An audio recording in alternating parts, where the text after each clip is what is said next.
Le Gloria Scott par Arthur Conan Doyle. Un soir d'hiver, au coin du feu, Sherlock Holmes feuilletait des papiers. « J'ai là, Watson, me dit-il tout à coup, quelques notes qui vous intéresseront. Ce sont les documents de cette singulière affaire du Gloria Scott, et voici la missive qui a occasionné la congestion mortelle du juge de paix Trevor. » Et ce disant, il avait tiré d'un étui rouillé une demi-feuille de papier gris sur laquelle étaient tracées au crayon les lignes suivantes. Fini notre stock de gibier pour rire. Garchasse Hudson, sans doute, a tout reçu dès maintenant, et dit par dépêche « Sauvez Poulfesan, votre préféré à tête huppée. » Je regardais Holmes, il souriait ironiquement. « Vous avez l'air plutôt étonné, me dit-il. Je ne comprends pas que ces lignes aient pu terroriser qui que ce soit. Elles sont grotesques, décousues, voilà tout. J'admets. Mais il est toutefois incontestable qu'un vieillard robuste, en les lisant, se tombait raide comme frappé d'un coup de crosse. Vous m'intriguez. Avez-vous des raisons spéciales pour me faire étudier cette affaire?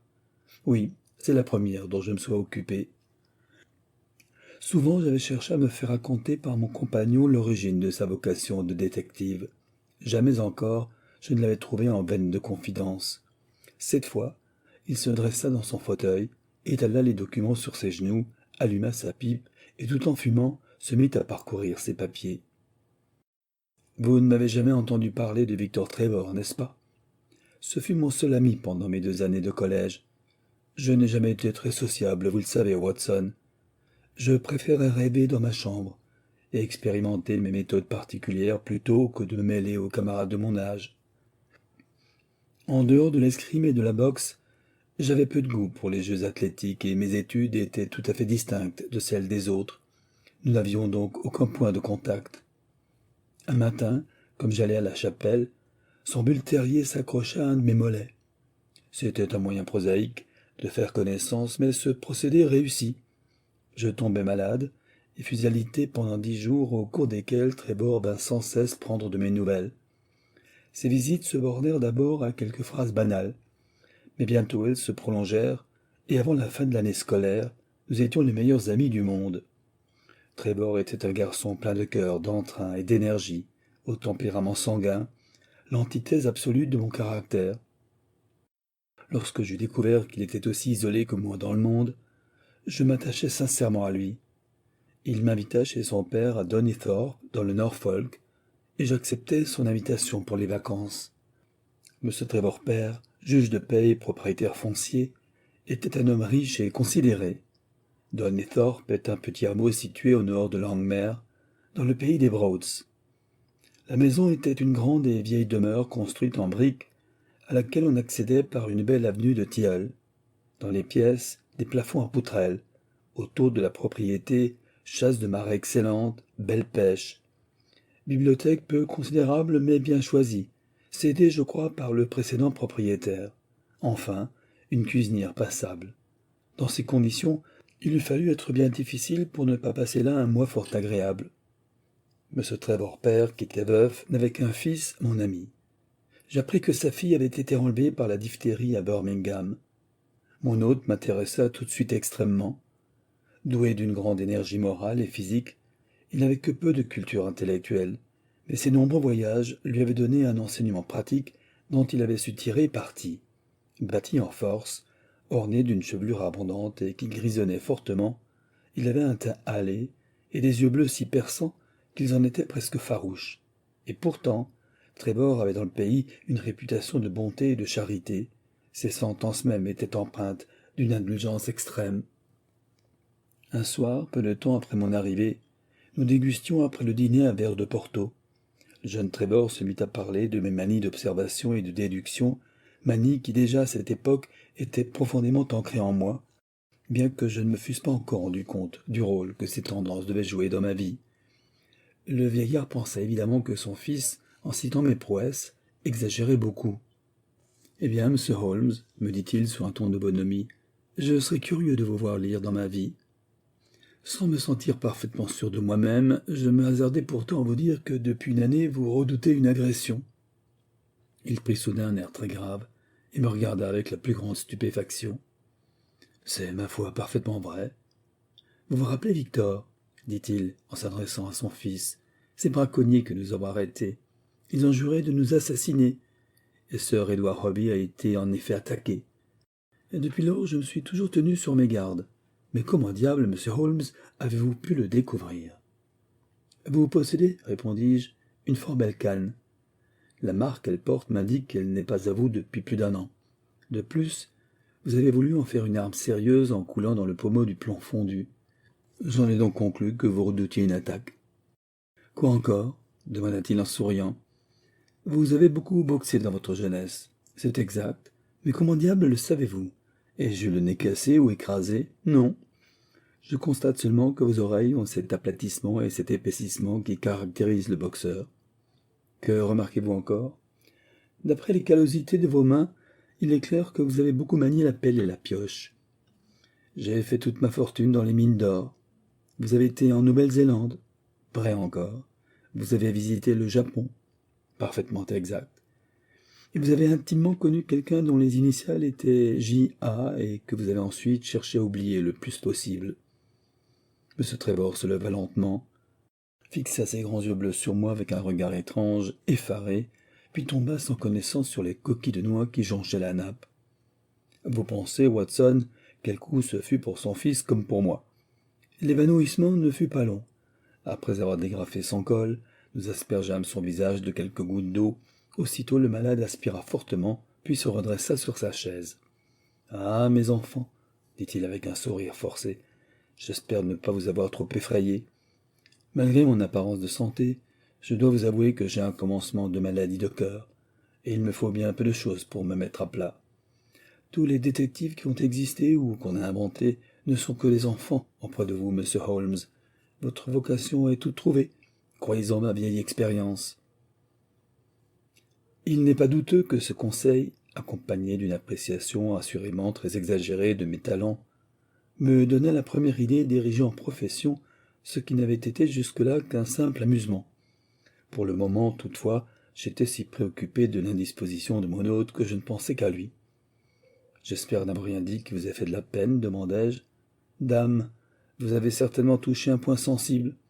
Puis-je vous prier de m'expliquer comment vous avez découvert tout cela, et sur quels indices sont basées ces suppositions exactes pour la plupart ?» Il avait pris un ton badin, peu en harmonie avec l'expression de ses yeux encore sous l'impression de la terreur. « C'est aussi simple que possible, répondis-je. Vous souvenez-vous de notre partie de pêche de l'autre jour? Eh bien, en ramenant un poisson dans le bateau, vous avez retroussé votre manche et j'ai vu la lettre J.A. tatouée à la saignée de votre bras.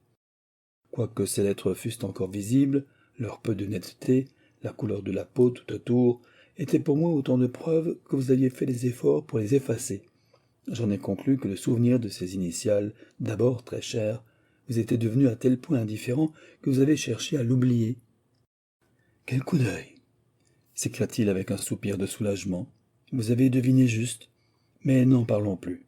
Le spectre des vieilles passions a quelque chose d'effrayant, qu'il vaut mieux ne pas évoquer. Passons au billard, et fumons tranquillement un bon cigare. » À partir de ce jour, M. Trevor, malgré toute sa cordialité, ne se sentit plus en confiance avec moi. Son fils même en fut frappé. « Vous avez joué un vilain tour à mon père, me disait-il. Il ne sait plus au juste sur quel pied danser vis-à-vis de vous. » Je suis convaincu que le pauvre homme cherchait à paraître naturel devant moi. Mais, malgré ses efforts, un sentiment de méfiance très prononcé perçait dans tous ses mouvements. À la longue, je me sentis de trop dans la maison, et je résolus d'abréger ma visite. Or, la veille même de mon départ, il survint un incident dont les suites furent des plus graves.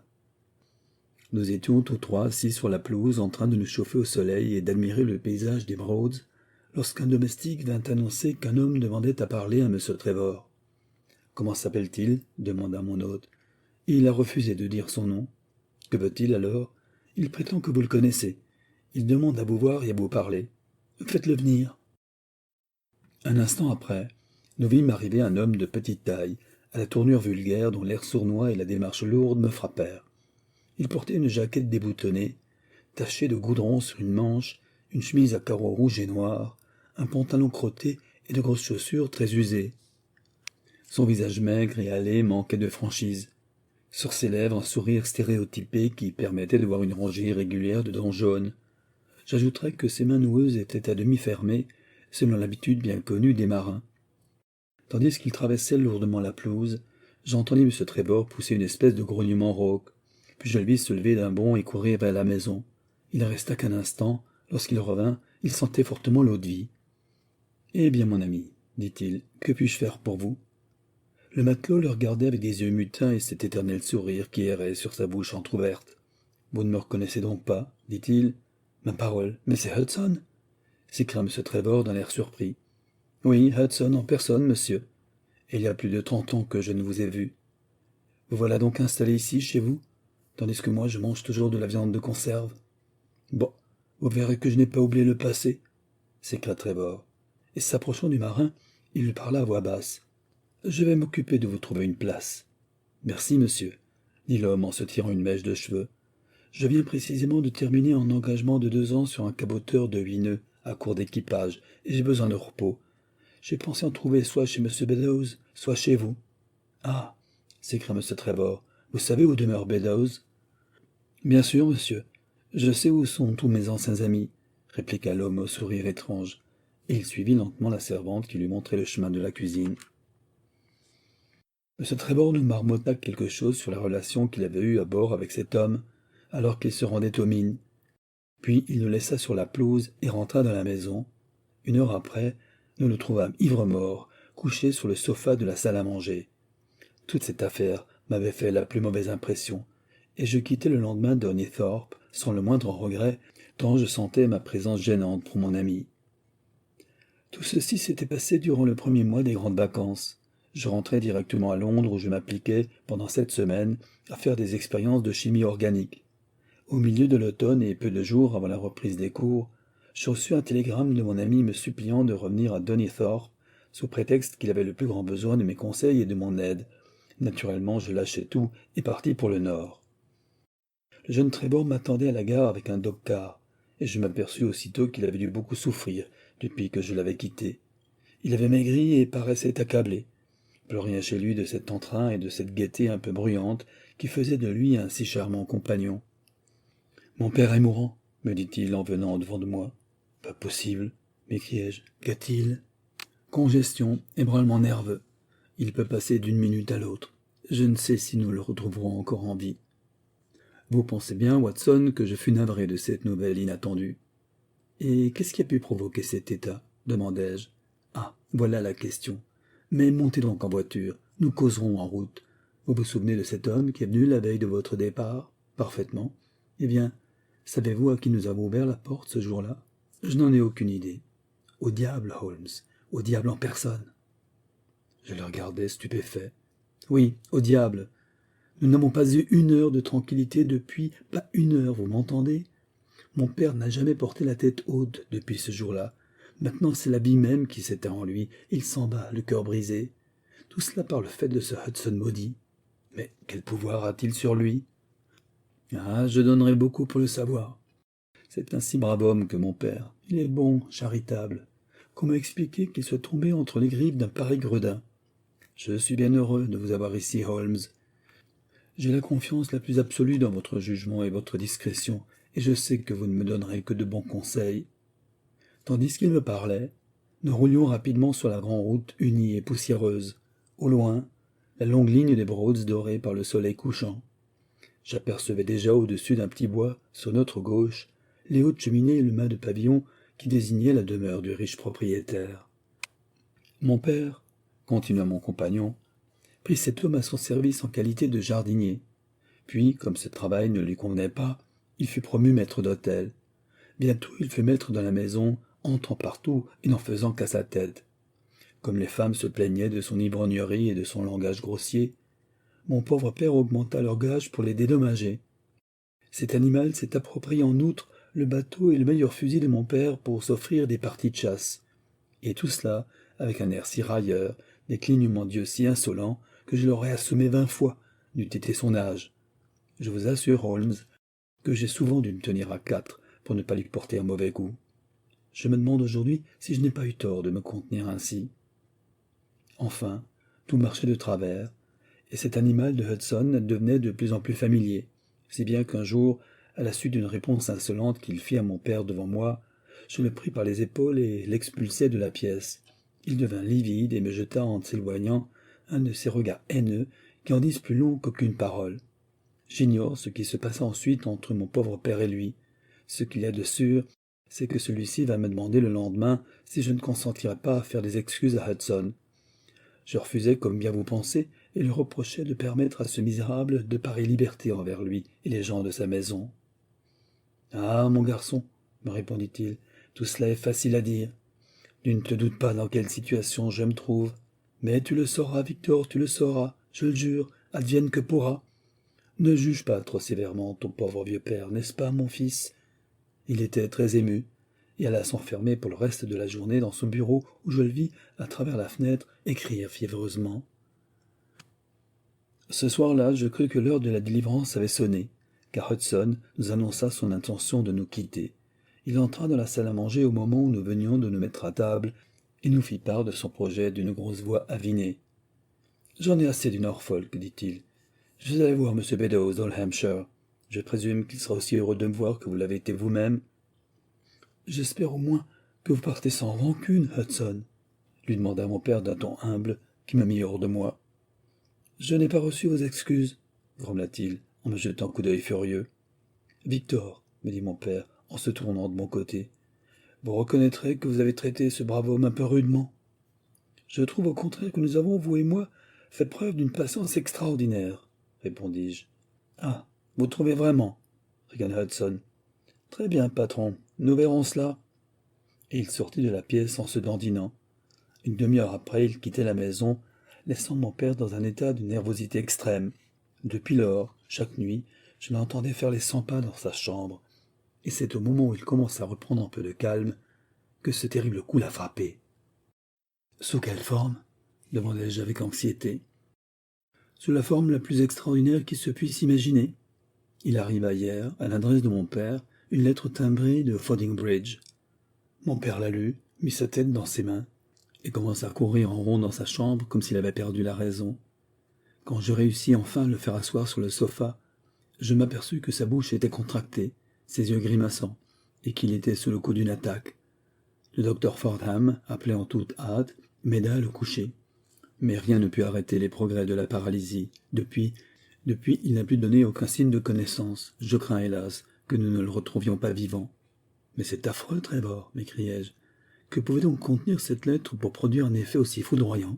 Rien. C'est là ce qui est inexplicable. La missive est absurde et n'a aucun sens. Ah, mon Dieu, voilà ce que je craignais. » Nous venions d'arriver au tournant de l'avenue et je vis que tous les stores de la maison étaient baissés. Au moment où nous nous précipitions vers la porte, un monsieur en noir vint au-devant de nous. « Quand la catastrophe s'est-elle produite, docteur ?» demanda mon ami d'une voix brisée. « Aussitôt après votre départ.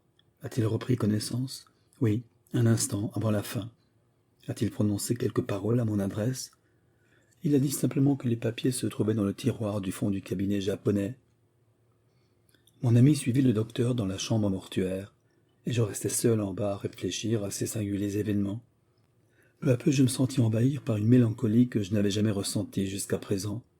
Quel était donc le passé de ce Trevor ? Tour à tour boxeur, voyageur, mineur. Comment était-il tombé au pouvoir de ce marin à la mine suspecte ? Pourquoi la simple allusion aux initiatives à demi effacées sur son bras lui avait-elle fait perdre connaissance ? Pourquoi cette lettre de Fordingbridge l'avait-elle terrifié au point de provoquer sa mort ? Je me rappelai à ce moment que Fordingbridge se trouvait dans le Hampshire et que ce Beddoes, que le matelot était allé voir pour probablement le faire endiabler, demeurait dans ce même comté. La lettre était peut-être écrite par ce Hudson, pour annoncer que le secret de ces deux hommes avait été révélé, ou bien elle émanait de Beddoes et avertissait un complice que cette révélation était imminente. Jusque-là, c'était parfaitement clair. Et pourtant, le jeune Trevor m'avait dit que la lettre en question était insignifiante et incohérente. C'est qu'il ne l'avait pas comprise.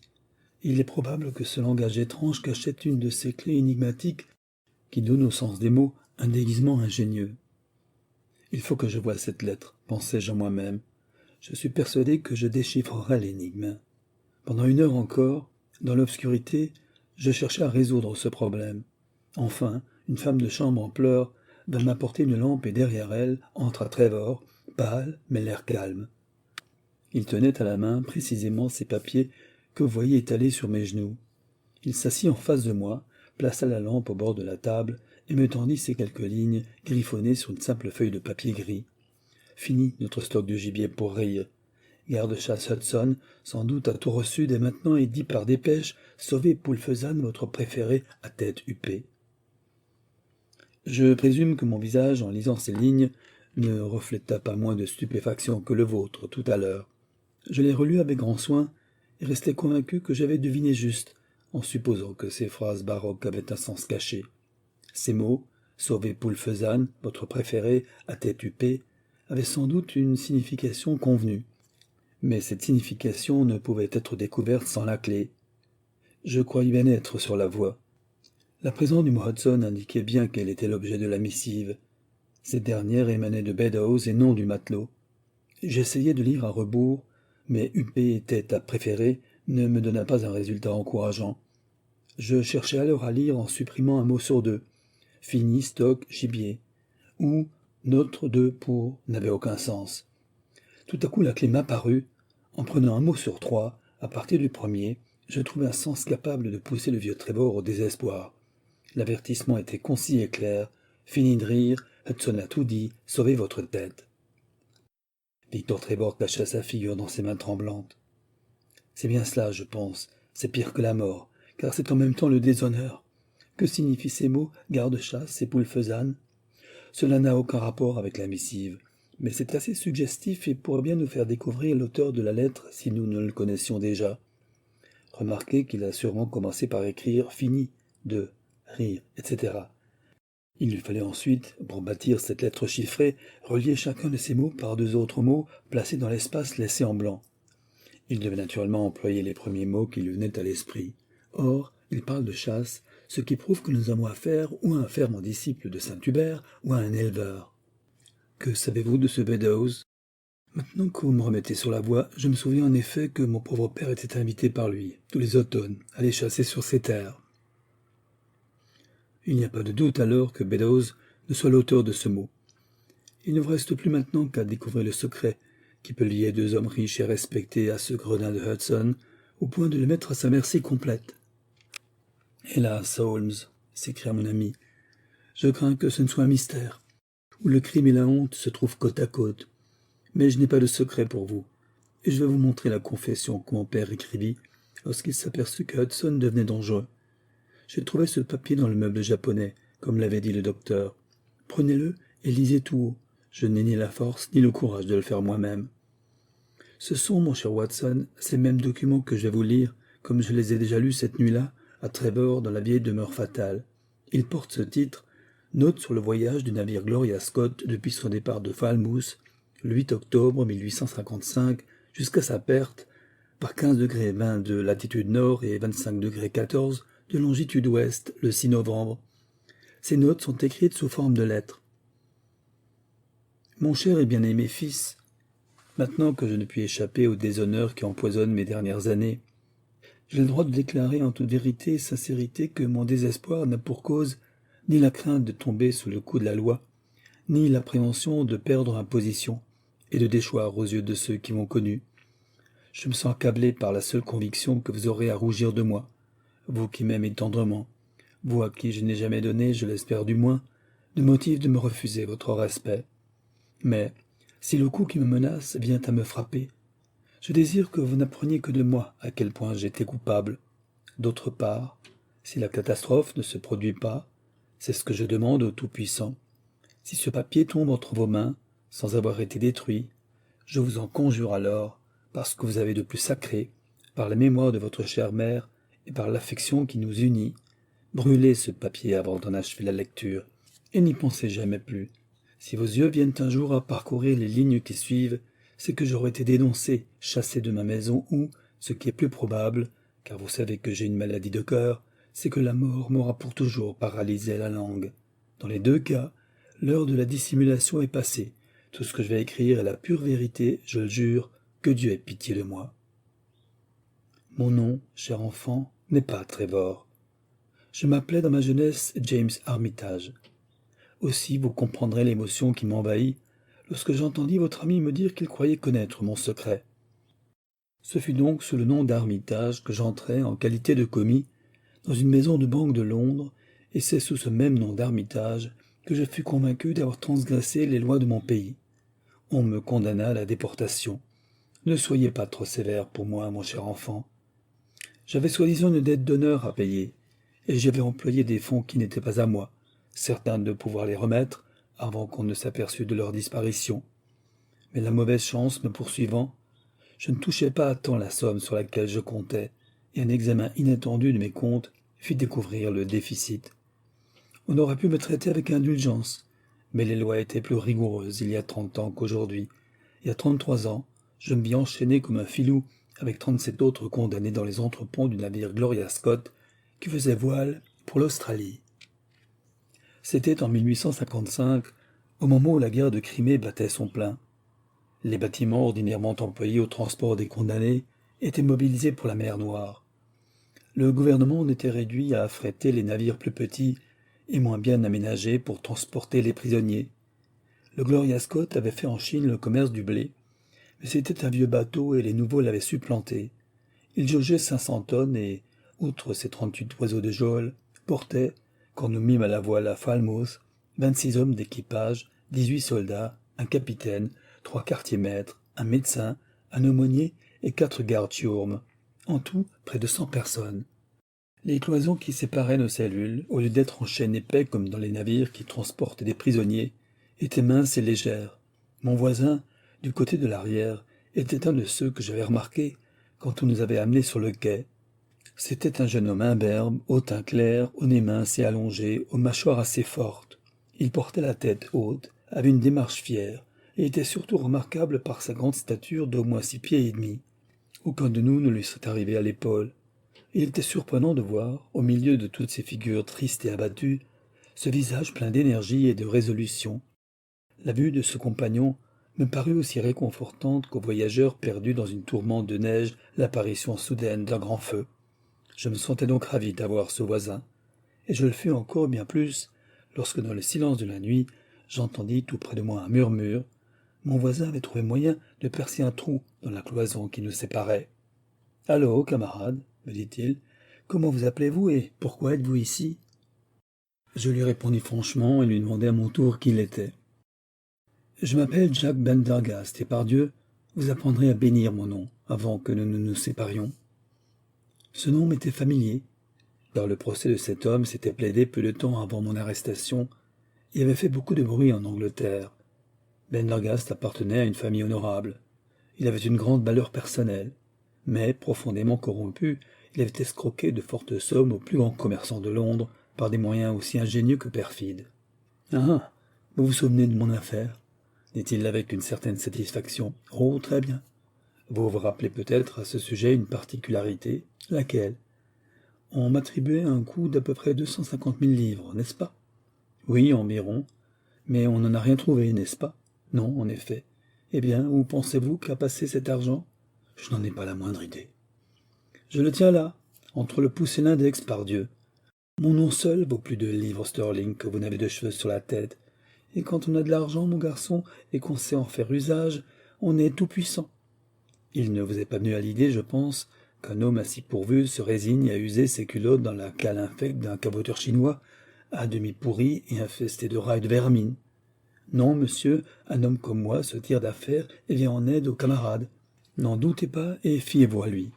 La main sur la Bible, je puis vous jurer que vous sortirez de ce mauvais pas. J'avoue que tout d'abord je n'ajoutais pas foi à ce langage. Peu à peu, cependant, mon voisin s'avéra très persuasif.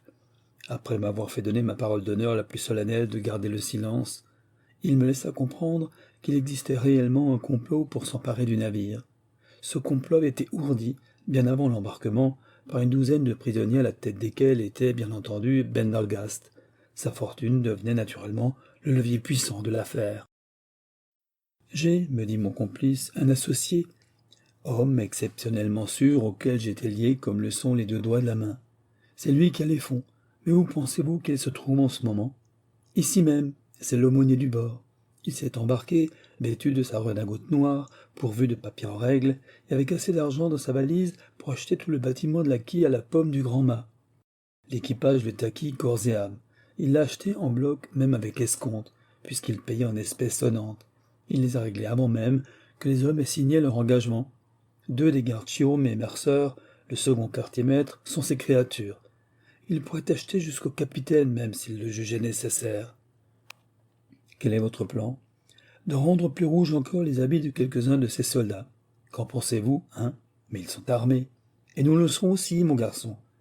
Chacun de nous, aussi vrai qu'il a eu une mère, aura une paire de pistolets. Et si, aidés de l'équipage, nous ne devenons pas capables de prendre un bateau, c'est que décidément, nous sommes tout au plus dignes de terminer nos jours dans une école de petites filles. Parlez à votre voisin de gauche cette nuit, et voyez si on peut se fier à lui. C'est ce que je fis. Ce voisin qui s'appelait Evans se trouvait dans la même situation que moi. Il avait fait un faux. Depuis, il a aussi changé de nom et maintenant, il est devenu un homme riche et heureux. Il habite le sud de l'Angleterre. Il se montra tout disposé à entrer dans ce complot qui, somme toute, était notre seule planche de salut. Avant de quitter le golfe de Gascogne, il ne restait que 2 prisonniers, qui n'avaient pas encore été initiés au secret. L'un d'eux était si faible d'esprit qu'il était impossible de lui rien confier. L'autre avait la jaunisse et il ne pouvait nous être d'aucune utilité. À tout bien considérer, s'emparer du navire devait être chose facile. L'équipage était une bande de chenapans choisis tout exprès. Le faux aumônier venait librement dans nos cellules sous prétexte de nous exhorter. On le laissait entrer avec un sac noir qui contenait soi-disant des opuscules religieux. Ces visites étaient si fréquentes que le 3e jour, nous avions déjà chacun, caché au pied de notre lit, une lime, une paire de pistolets, 500 grammes de poudre et 20 balles. 2 des gardes étaient des agents de Pendergast et le second quartier-maître constituait son bras droit. Le capitaine, les 2 maîtres, 2 gardes, le lieutenant Martin et ses 18 hommes et le docteur restaient donc nos seuls adversaires. Bien que sûrs de notre coup, nous résolûmes de ne négliger aucune précaution et de n'attaquer que de nuit. Mais l'événement se produisit plus tôt que nous ne l'avions pensé, et voici comment. Un après-midi, environ 3 semaines après notre départ, le docteur, étant venu voir un des prisonniers qui se trouvait malade, appuya sa main sur le pied du lit et sentit les contours d'un pistolet. S'il avait eu plus de sang-froid, il faisait rater le coup. Mais en bon petit homme très nerveux, il poussa un cri et devint si pâle que le malade, se voyant découvert, se jeta sur lui et le bâillonna avant qu'il pût donner l'alarme. Il l'attacha ensuite sur le lit. Comme le docteur avait laissé derrière lui sa porte ouverte, nous nous ruâmes tous à la fois par cette ouverture sur le pont. Les 2 sentinelles furent immédiatement passées au bleu ainsi qu'un caporal accourut au bruit. Quant aux 2 autres soldats qui se trouvaient à la porte de la cabine, leurs fusils ne devaient pas être chargés, car nous les tuâmes au moment où ils cherchaient à mettre la baïonnette au canon. Nous nous précipitâmes chez le capitaine, mais au moment où nous allions pénétrer dans sa cabine, un coup de feu retentit derrière la porte, et nous trouvâmes notre homme la tête effondrée sur une carte de l'Atlantique, épinglée sur la table. Derrière lui se tenait l'aumônier, un pistolet encore fumant à la main. L'équipage s'était emparé des 2 maîtres, et l'affaire était dans le sac. Nous envahîmes alors le salon qui se trouvait à côté de la cabine, et nous nous allongeâmes sur les banquettes, parlant tous à la fois, délirant de nous sentir libres. Tout autour se dressaient des armoires. Wilson, le faux aumônier, en enfonça une et en tira une 12aine de bouteilles de vin de Xérès dont il cassa les goulots. Nous remplîmes nos verres. Nous étions en train de les vider, quand tout à coup, sans aucun avertissement, une salve de mousquet retentit à nos oreilles, et la pièce se remplit d'une épaisse fumée qui nous empêcha de rien voir. Lorsqu'elle se fut dissipée, le salon n'existait plus. Les cadavres de 9 hommes, dont Wilson, se roulaient l'un sur l'autre par terre. Le souvenir de ce mélange de sang et de Xérès sur les tables me fait encore mal au cœur quand j'y pense. Nous étions littéralement atterrés, et je crois que nous aurions lâché pied si Pendergast n'avait pas été là. Mugissant comme un taureau, il se précipita à la porte, suivi de tous ceux qui vivaient encore. Sur la poupe se tenait le lieutenant et 10 de ses hommes. La claire-voie, au-dessus de la table, était ouverte, et c'est par là qu'ils avaient fait feu sur nous. Nous nous jetâmes sur eux avant qu'ils eussent eu le temps de recharger leurs mousquets, et ils se battirent comme des lions. Mais nous avions le nombre pour nous. Ils succombèrent, et au bout de 5 minutes, tout était fini. Mon Dieu, quelle boucherie! Pendergast ressemblait à un démon enragé. Pour lui, un soldat ne pesait pas plus qu'un enfant, et en un tournement, il avait tout jeté par-dessus bord, les vivants comme les morts. Un sergent, très blessé, surnagea et se maintint longtemps sur l'eau. L'un de nous eut pitié de lui et lui fit sauter la cervelle. De nos ennemis, il ne restait plus que les gardes-chiourmes, les quartiers-maîtres et le médecin. Mais à leur sujet s'éleva une violente dispute. Un bon nombre d'entre nous, heureux d'avoir reconquis la liberté, ne voulaient plus commettre d'autres meurtres. Ils trouvaient qu'on peut frapper des soldats munis de leurs fusils pour se défendre, mais qu'on n'a pas droit de procéder de sang-froid à l'égorgement d'hommes absolument désarmés. 8 des nôtres, 5 prisonniers et 3 matelots, déclarèrent qu'ils ne consentiraient pas à ce forfait. Mais rien ne put ébranler Bendergast et sa bande. Notre seule chance d'impunité, disait-il, est d'aller jusqu'au bout. Nous ne devons laisser aucun témoin qui puisse un jour se dresser contre nous. Il serait d'ailleurs fallu de peu que nous ne subissions le sort des autres prisonniers. Enfin, de guerre lasse, il nous autorisa à prendre une embarcation et à quitter le navire. Dégoûtés du massacre auquel nous avions assisté, et pour échapper à la triste besogne qui restait encore à faire, nous acceptâmes sa proposition. On nous donna à chacun un vêtement de matelot, un baril d'eau, un peu de rhum, une caisse de biscuits et une boussole. Bendergast nous jeta une carte en nous disant que nous étions des marins naufragés, dont le navire avait péri par 15 degrés de latitude nord et 25 degrés de longitude ouest, puis il coupa notre amarre et nous abandonna à notre sort. J'en arrive maintenant à la partie la plus impressionnante de cette histoire, mon cher fils. Les matelots avaient amené la hune de misaine lorsque la révolte éclata. Mais au moment où nous quittâmes le bord, on la largua de nouveau, et le navire commença à voguer lentement en s'éloignant de nous, tandis que notre canot se sentait soulevé par de grandes lames de fond. Assis auprès des écoutes, nous commençâmes, Evans et moi, les plus instruits de la bande, à étudier notre position et la route à suivre. La question n'était pas facile à résoudre. Nous nous trouvions à 500 milles au sud du Cap-Vert et à 700 à l'ouest de la côte d'Afrique. Comme le vent tournait au nord, nous pensâmes que le point le plus facile à atteindre était Sierra Leone. Et nous mîmes donc le cap sur cette direction, laissant le nord à tribord, loin derrière nous. Tout d'un coup, nous en vîmes jaillir un épais nuage de fumée noire qui s'épanouit sous le ciel comme un arbre gigantesque. Quelques secondes après, un bruit de roulement de tonnerre parvint jusqu'à nous, et quand la fumée se fut dissipée, nous ne vîmes plus rien du Gloria Scott. Virant aussitôt de bord, nous fîmes force de rame vers l'endroit où une légère vapeur, traînant sur l'eau, restait le seul indice de cette terrible catastrophe. Il nous fallut 1 heure pour atteindre le lieu du naufrage, et nous pensions même arriver trop tard pour sauver quelqu'un. Une embarcation brisée, de nombreuses caisses et des morceaux de bois ballottés par la houle indiquaient seuls l'endroit où le navire avait coulé, mais on n'apercevait rien de vivant. Bref, en désespoir de cause, nous allions nous éloigner, lorsque nous vîmes à quelque distance une épave qui supportait un homme étendu.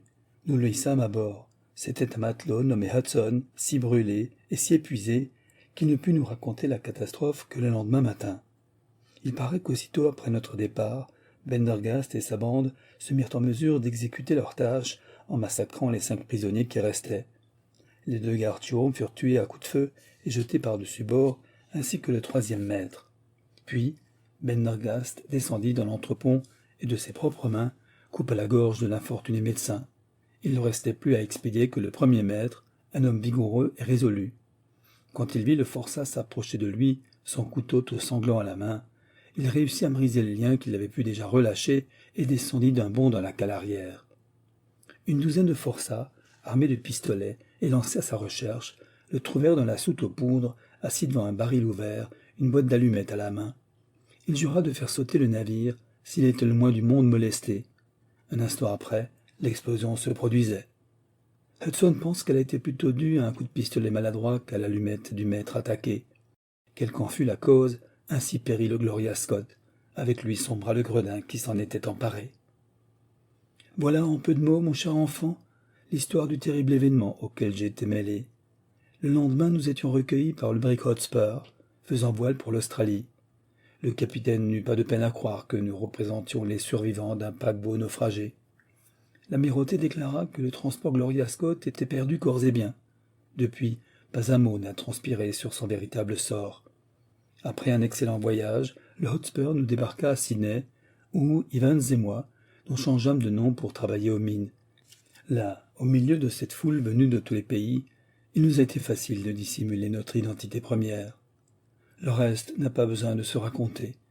Nous nous sommes enrichis, Nous avons voyagé et nous sommes revenus en Angleterre en nous faisant passer pour de riches colons, qui rentraient au bercail pour acheter des terres au pays natal. Pendant plus de 20 ans, nous avons mené une vie paisible et relativement agréable. Nous avions tout lieu d'espérer que notre passé était à jamais enfoui dans l'oubli. Imaginez donc quelle fut mon émotion quand je reconnus dans la personne qui vint un jour me voir en votre présence un matelot, le naufragé que nous avions recueilli à la mer. Il nous avait dépistés et venait faire du chantage à nos dépens. Vous comprendrez maintenant les efforts que j'ai faits pour vivre en paix avec lui, et vous compatirez à la terreur que je ressens depuis qu'il est allé trouver, la bouche pleine de menaces, l'autre survivant du Gloria Scott. Au-dessus de ceci, une main tremblante a tracé d'une écriture à peine lisible ces lignes. Beddoes écrit en chiffres que H a tout dit. Seigneur miséricordieux, ayez pitié de nous. Tel est le récit que je lus cette nuit-là au jeune Trevor. Je pense, Watson, qu'entouré des circonstances que vous savez, vous le trouvez suffisamment dramatique. Le brave garçon en eut le cœur si brisé qu'il partit pour les plantations du thé du Terrail. J'ai appris depuis qu'il y prospérait. Quant au matelot et à Beddoes, on n'en a plus entendu parler depuis la lettre d'avertissement. Ils ont tous deux disparu de la manière la plus complète. Aucune déposition n'a été faite à la police, et Beddoes a sans doute pris les menaces du matelot pour un fait accompli. On a bien vu Hudson rôder dans les environs. Aussi la police en a conclu qu'il s'était éclipsé après avoir tué Beddoes. Pour moi, je suis d'un avis contraire. Je crois plutôt que Beddoes, poussé au désespoir et se croyant trahi, se sera vengé sur Hudson. Il aura quitté le pays avec tous les fonds qu'il avait pu réunir. Voilà tous les détails que je suis à même de vous fournir sur cette affaire. Si vous désirez l'ajouter à votre collection, je les mets à votre entière disposition, mon cher Watson. Ainsi s'achève le Gloria Scott par Arthur Conan Doyle.